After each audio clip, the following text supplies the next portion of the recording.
बहुत बहुत स्वागत है आप सबका अपने इस सेशन में। I welcome you all to this session. और आज के इस सेशन में आप मेरे साथ जुड़े एक बड़े इंपॉर्टेंट टॉपिक पर बातचीत करने के लिए। इस समय दुनिया में अगर हम देखें तो दो मेजर वॉर चल रहे हैं।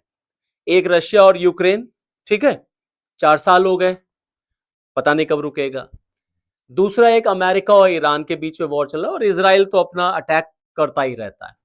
लेकिन अब जो आज मैं आपके साथ जो जो न्यूज डिस्कस करने जा रहा हूं, जो मैटर डिस्कस करने जा रहा हूं, वो पूरी दुनिया के लिए एक और खतरे की घंटी है। क्या ईरान यूक्रेन पर अटैक करने जा रहा है? Is Iran going to attack Ukraine? क्योंकि यहां पर जिस तरीके से यूक्रेन ने कैस्पियन सी में, और यहां से एक क्वेश्चन और यह भी उठता है कि आने वाले दिनों में क्या कैस्पियन सी हमको एक नया बैटल ग्राउंड के फॉर्म में नजर आएगा? क्या जंग अब आने वाले दिनों में कैस्पियन सी में होती हुई नजर आएगी? तो खबर क्या है? खबर यह है कि यूक्रेन ने एक ईरानियन वेसल पर डेडली अटैक किया है और इसको लेकर के ईरान बहुत नाराज है और ईरान ने यूक्रेन को, जेलेंस्की को धमकी दे दी है कि इसका जवाब तुम्हें मिलेगा। आप देखिए, यह है अब्बास अराक्ची का ट्वीट जो उन्होंने सोशल मीडिया पे पोस्ट किया है।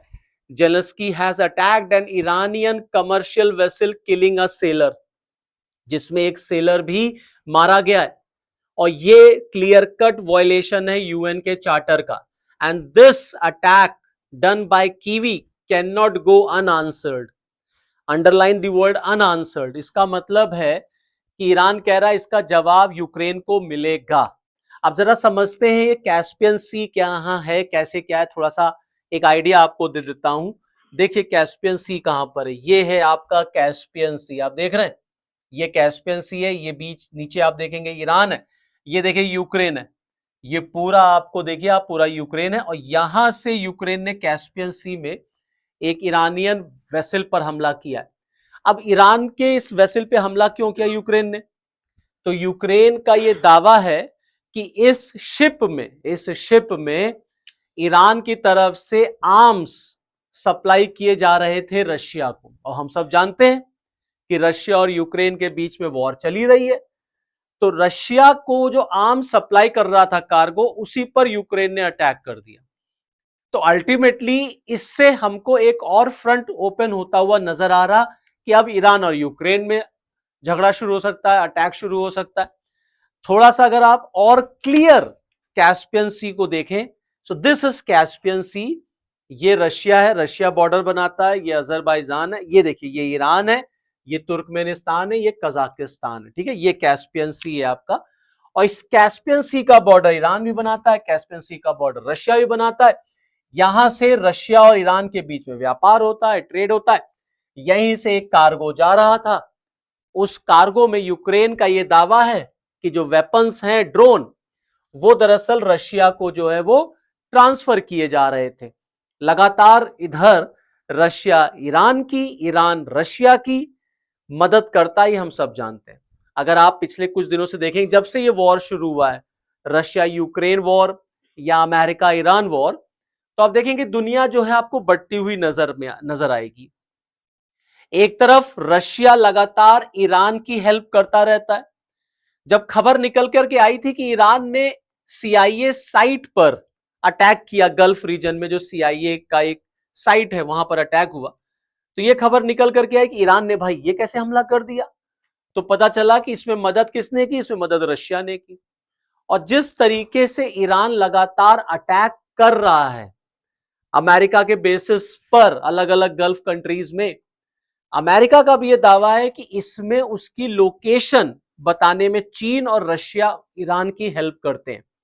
चाइना के और रशिया के सैटेलाइट्स ईरान को एग्जैक्ट लोकेशन बताते हैं और ईरान जाकर के वहां पे बम गिरा रहा है। इसका मतलब है कि एक तरफ रशिया ईरान की और दूसरी तरफ ईरान रशिया की हेल्प कर रहा है।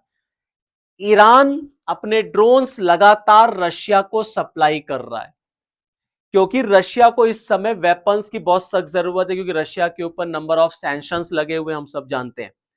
अब रशिया को अगर वेपन चाहिए तो ऑब्वियस सी बात है, ईरान से उसने ड्रोन ले लिया। नॉर्थ कोरिया, आप देखिए नॉर्थ कोरिया भी आपको ईरान की हेल्प करता हुआ नजर आएगा। तो कुल मिलाकर के रशिया ईरान की हेल्प कर रहा है, ईरान रशिया की हेल्प कर रहा है।